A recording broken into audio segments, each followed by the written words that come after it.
At ito, meron tayong natural essential. Ito naman ay toothpaste. Kaisa-isang toothpaste na merong complete. At anong kaibahan ito? Mapero sa complete, meron siyang B-propolis, tea tree oil, at Meyer extract. Ito yung tatlong tinatawag nating natural antibiotics. Natural. Bakit siya ginawa ng ganyan? Ano ang dahilan bakit may bad breath ang isang tao? Mikrobyo. Yun yung nagkakos ng bad breath, hindi yung bulok ang ipin. Yung mikrobyo ang nagkakos ng bad breath. Yung mikrobyo rin ang nagsisira ng ipin. Kaya when you use our natural essential, anong ginagawa nito?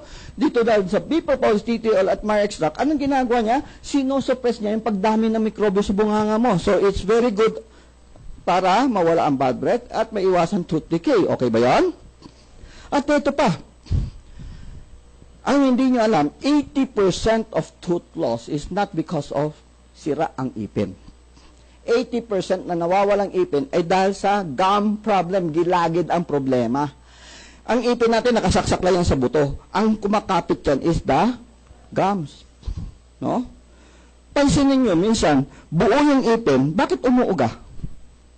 Meron ba naka-experience noon? Dahil yung gums ang problema.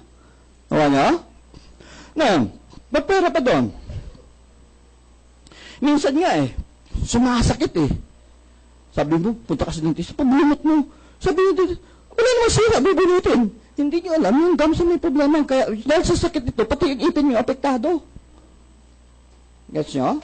Kaya ang ginawa natin, dinagdagan pa natin ng Piper betel extract tsaka aloe vera. Para saan to? Pampatibay ng gum integrity. Maganda ba yung ating natural essential?